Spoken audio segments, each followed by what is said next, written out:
Hello everyone. आज के इस वीडियो में हम लोग कैप राउंड एडमिशन प्रोसेस में जो नए अमेंडमेंट्स हुई है, जो चेंजेस हुए हैं, इसके बारे में डिस्कस करने वाले हैं। जो स्टूडेंट 2025 में पास आउट हुए हैं या फिर होने वाले हैं अभी, उन्होंने एमएसटी सीईटी एमटेक के लिए, बी बीटेक के लिए या फिर एग्रीकल्चर के लिए रजिस्ट्रेशन किया होगा, या फिर प्रोसेस जिनका चल रहा है वो लोग करने वाले होंगे। तो उनको एक नया अमेंडमेंट बताने के लिए मैं ये वीडियो बना रहा हूँ। कैप राउंड एडमिशन प्रोसेस में जो चेंजेस हुए हैं उसके बारे में इंफॉर्मेशन मैं इस वीडियो में देने वाला हूँ। जो admission process centralised admission process को फॉलो करने वाला है, मतलब एमएसटी सीईटी का जो एडमिशन प्रोसेस है उसको फॉलो करने वाला है, उन सबके लिए ये वीडियो है। Not only for MEM tech student, B BTech students हो सकते हैं, एग्रीकल्चर के स्टूडेंट्स हो सकते हैं, एमबीए के हो सकते हैं, BCA, B pharmacy, architecture, masters of architecture, MCA वगैरह सभी के लिए ये वीडियो इंपॉर्टेंट है। तो एमएसटी सीईटी का कॉमन इंफॉर्मेशन ब्राउचर जो है वो ओपन करने के बाद हम लोगों को समझता है कि इतने सारे कोर्सेज के लिए सेम एडमिशन प्रोसेस फॉलो किया जाता है। मतलब पहले हम लोग रजिस्ट्रेशन करते हैं, देन प्रोविजनल मेरिट लिस्ट लगता है, देन फाइनल मेरिट लिस्ट लगेगा। फाइनल मेरिट लिस्ट लगने के बाद 2-3 दिन के बाद कैप राउंड का प्रोसेस चालू होगा। फिर आप कॉलेजेस डालोगे, देन आपका मेरिट चेक करके, ब्रांच चेक करके आपको कॉलेज एलोकेट किया जाएगा। तो ये कॉलेज एलोकेशन प्रोसेस में नए चेंजेस आए हैं, इसके बारे में हम लोग डिस्कस करने वाले हैं। क्योंकि क्या होता है कि अगर हम लोग एम टेक स्टूडेंट का कंसिडर करेंगे, तो उन्होंने एडमिशन प्रोसेस किया था, उसे अब 3 से 4 साल हो गए। अगर आपने डीएसवाई किया रहेगा तो 3 साल हुए हैं, अगर फर्स्ट ईयर इंजीनियरिंग किया रहेगा तो 4 साल हुए, और अगर स्पॉन्सर कैंडिडेट हो तो 5 या फिर 10 साल भी हुए रहेंगे। तो ये एडमिशन प्रोसेस में जो नए चेंजेस आए इसके बारे में हम लोग इस वीडियो में देखने वाले हैं। ये सभी प्रोसेस के लिए सेम रूल है। अगर आप कोई अदर प्रोसेस को भी फॉलो कर रहे हो तो भी देख सकते हो वीडियो। तो सेंट्रलाइज एडमिशन प्रोसेस जिसे हम लोग कैप बोलते हैं, उसका रजिस्ट्रेशन फाइनल मेरिट लिस्ट के बाद 2-3 दिन में होता है।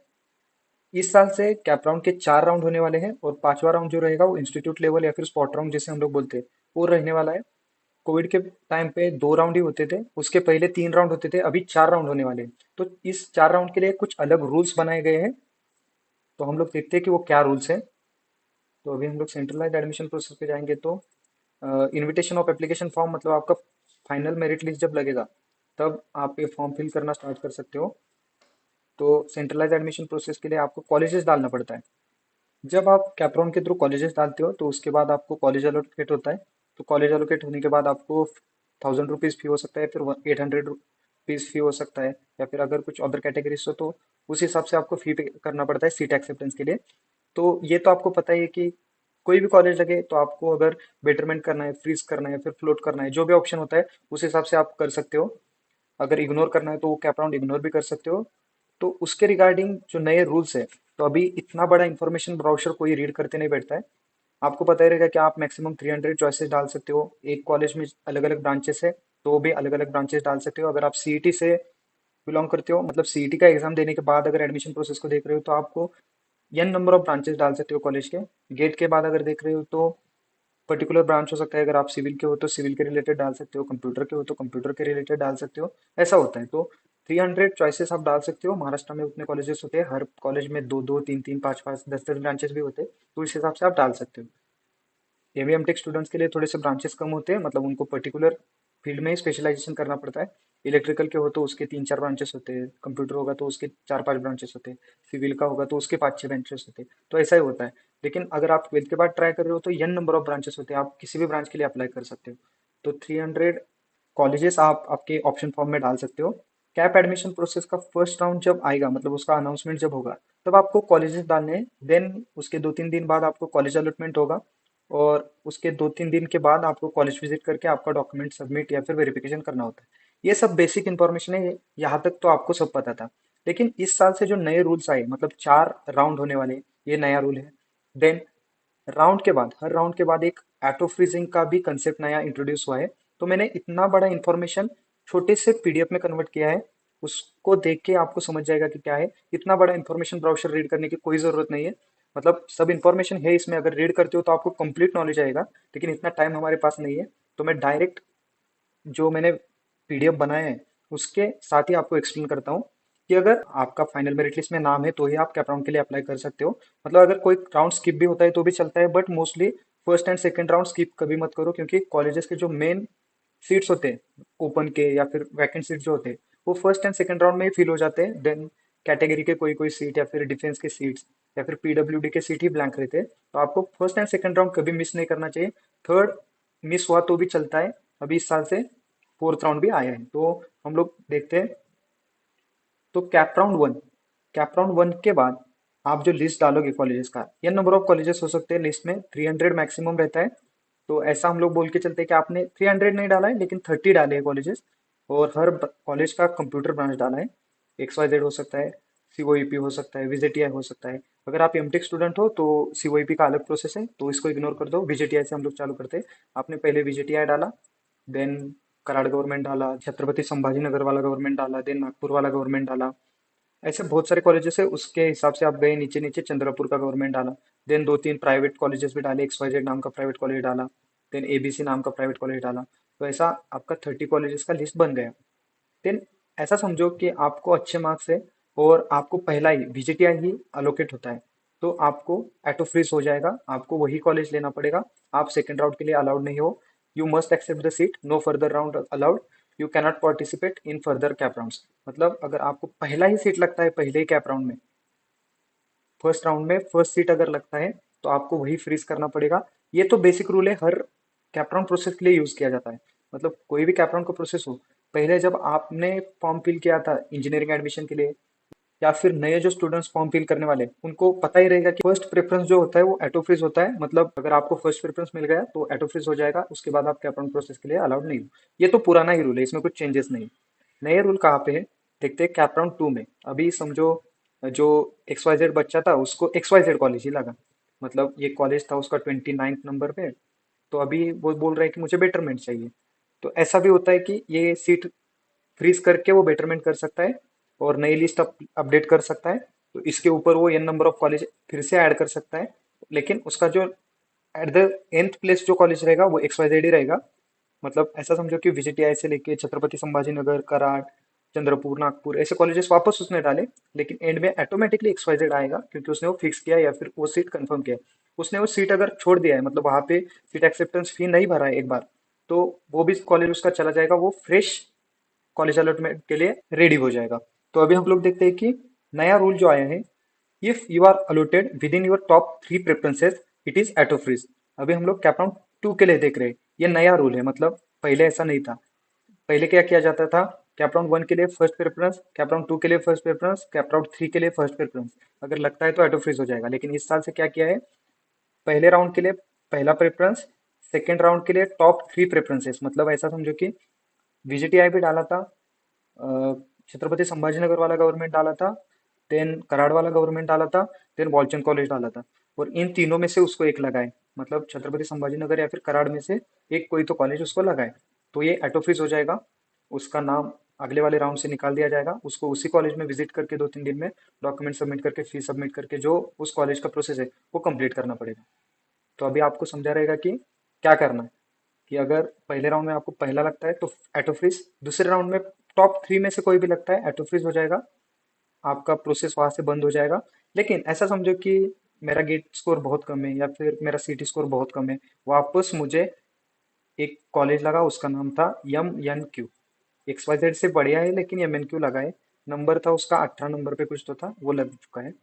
तो सेम मैंने कैप राउंड 2 के लिए बेटरमेंट डाला था, वैसे मैं कैप राउंड 3 के लिए बेटरमेंट डाल सकता हूँ। तो मेरा XYZ का सीट निकल जाएगा, ये सीट किसी और स्टूडेंट को अलोकेट हो जाएगा, और मुझे MNQ एज अ कॉलेज मिल जाएगा। और ये नेक्स्ट राउंड के लास्ट पोजीशन में, मतलब n नंबर के पोजीशन पे रहेगा, क्योंकि मेरा बेटरमेंट ही रहेगा। अगर मैंने स्टेप स्किप किया है तो मेरा XYZ भी निकल चुका है और MNQ भी निकल चुका है। मतलब मैंने अगर यहाँ पे सीट एक्सेप्टेंस का फॉर्म नहीं फिल किया तो ये भी सीट मेरा चला जाएगा। तो नए रूल्स के हिसाब से हम लोग अभी थर्ड राउंड के लिए देखते हैं। थर्ड राउंड के लिए अगर हम लोग चाहते हैं, मतलब मुझे MNQ कॉलेज लगा था, वापस मैंने 15-16 कॉलेजेस का लिस्ट डाला, VJTI से स्टार्ट किया, वालचंद कॉलेज पे गया, कराड़ कॉलेज पे गया, छत्रपति संभाजीनगर, चंद्रपुर, नागपुर, अमरावती, बहुत सारे कॉलेजेस डाले। और फिर पुणे के XYZ कॉलेज डाले, मुंबई के XYZ कॉलेज डाले। ऐसे कॉलेज डालते डालते मैंने वापस लिस्ट बनाया। एंड पोजीशन पे मेरा MNQ जो लगा है मुझे, वो है ही। और ऐसा समझो कि ये 10वें पोजीशन पे है, और बीच में सब गवर्नमेंट कॉलेजेस, प्राइवेट कॉलेजेस और ऑटोनोमस कॉलेजेस, ऐसे कॉलेजेस डाले। तो अभी थर्ड राउंड का जब अलॉटमेंट होगा, तब ऐसा देखा जाएगा कि अगर आपको टॉप 6 प्रेफरेंसेस में से कोई कॉलेज लगा है तो आपको ऑटो फ्रीज हो जाएगा। मतलब पहले राउंड में पहला सीट एटो फ्रीज, दूसरे राउंड में टॉप 3 एटो फ्रीज, तीसरे राउंड में कोई भी 6 में से मतलब टॉप 6 में से कोई भी एक कॉलेज लगाए एटो फ्रीज हो जाएगा। सेम आप नेक्स्ट राउंड के लिए अलाउड नहीं रहोगे। और अगर आपको MNQ के ऊपर का मतलब 9th नंबर का कोई PQR कॉलेज लगा है, PQR, तो आप उस कॉलेज को मतलब एक्सेप्ट कर सकते हो और फोर्थ राउंड के लिए बेटरमेंट के लिए जा सकते हो।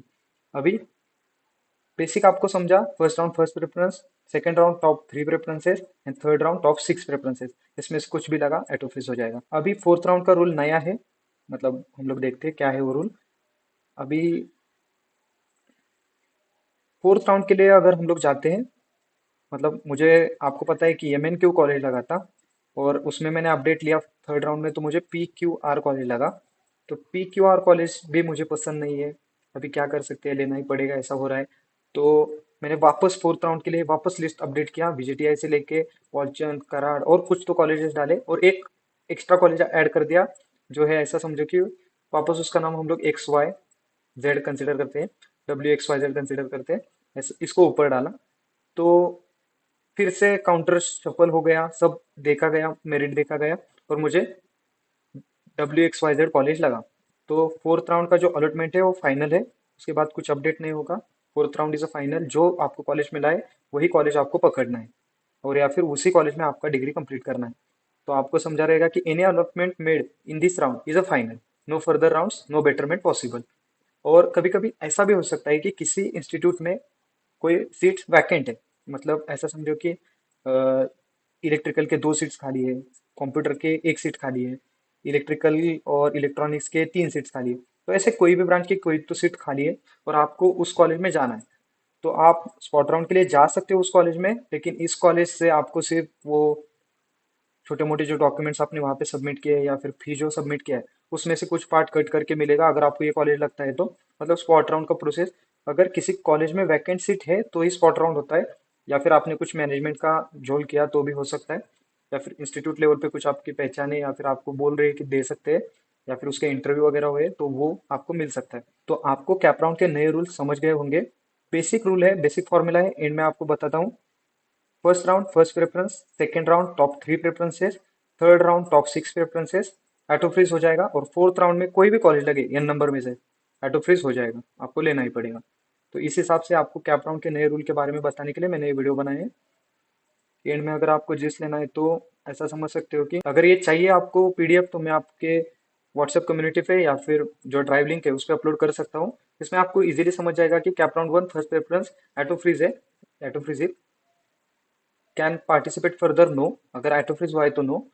Can modify option 2, yes modify कर सकते हैं अगर आपको 10 नंबर का, 5 नंबर का, 8 नंबर का कॉलेज लगा है तो। कैपराउंड 2 के लिए टॉप 3 प्रेफरेंसेस, अगर चौथा पांचवा 10वां नंबर का कॉलेज लगा है तो बेटरमेंट कर सकते हो कैपराउंड 3 के लिए। कैपराउंड 3 में भी टॉप 6 में से कोई कॉलेज लगा है एटोफ्रीज हो जाएगा। अगर आपको फिर भी 12 नंबर का ही कॉलेज मिला है तो नो एटोफ्रीज, आप कंफर्म कर सकते हो या फिर नेक्स्ट राउंड के लिए अपडेट कर सकते हो। और कैपराउंड 4 में जो भी अलॉटमेंट होगा, जो भी कॉलेज लगेगा आपको लेना ही पड़ेगा, फिर वो आपकी गलती हो कुछ भी हो आपको लेना ही पड़ेगा। और आपको मैंने इंस्टीट्यूट राउंड या फिर स्पॉट राउंड या फिर मैनेजमेंट राउंड जो बोला था वो वैकेंट सीट के लिए होगा। तो आपको जो बेसिक एग्जांपल मैंने दिया था, फर्स्ट राउंड के लिए VGTI लगा, एटोफ्रीज करना पड़ेगा, ये फर्स्ट राउंड का एग्जांपल लो। देन अगर सेकेंड राउंड के लिए मैं गया, मुझे फर्स्ट राउंड में कुछ 10 नंबर का रेंज कॉलेज लगा था और मुझे अपडेट चाहिए, रेंज कॉलेज मुझे नहीं चाहिए, और सेकेंड राउंड के लिए मैं गया तो मुझे वॉल्चन कॉलेज लगा और टॉप 3 में था ये मेरे प्रेफरेंसेस में, तो मुझे ऑटो फ्रीज हो जाएगा और मुझे लेना ही पड़ेगा। लेकिन सेकंड राउंड खेलने के बाद भी मुझे नांदेड़ का कॉलेज मिला और मुझे अपडेट चाहिए, मुझे नांदेड़ का कॉलेज नहीं चाहिए, तो मैं थर्ड राउंड के लिए गया। थर्ड राउंड के लिए लिस्ट अपडेट करते टाइम नांदेड़ का कॉलेज n नंबर पे रहेगा, उसके ऊपर मैंने बहुत सारे कॉलेजेस डाले और फिर वापस लिस्ट अपडेट किया। लिस्ट अपडेट करने के बाद टॉप 6 में जो कॉलेजेस है, इसमें से अगर मुझे कुछ लगता है, यवतमाल, कराड़, नागपुर, अमरावती, वालचंद, VGTI में से अगर ये लगा तो ऑटो फ्रीज, और इससे नीचे है कुछ तो मैं बेटरमेंट ट्राई कर सकता हूँ। और फाइनल राउंड में ऐसा समझो कि मुझे गेट स्कोर बहुत कम है और मुझे CT का स्कोर भी बहुत कम है और कुछ भी नहीं हो सकता, और फाइनल कॉलेज मतलब फाइनल राउंड में फोर्थ राउंड में मुझे रेयांश कॉलेज ही मिलता है, तो मुझे रेयांश कॉलेज के साथ ही जाना पड़ेगा और रेयांश कॉलेज को ही एंड तक कंसिडर करना पड़ेगा। और इंस्टीट्यूट लेवल राउंड तो आपको पता है कि मैनेजमेंट लेवल पे होता है, अगर ब्लैंक स्पॉट है, वैकेंट सीट है तो ही होगा। तो अगर इसके रिगार्डिंग कुछ डाउट है, कुछ अपडेट आपके पास है, या फिर कुछ मिसिंग इन्फॉर्मेशन लग रहा है, या फिर कुछ अपडेट करना चाहते हो, तो भी कमेंट सेक्शन में डाल सकते हो। और अगर कुछ समझा भी नहीं है तो भी कमेंट सेक्शन में डाल सकते हो। कोई अदर प्रोसेस के बारे में इंफॉर्मेशन चाहिए तो भी पूछ सकते हो। That's it in this video, thank you.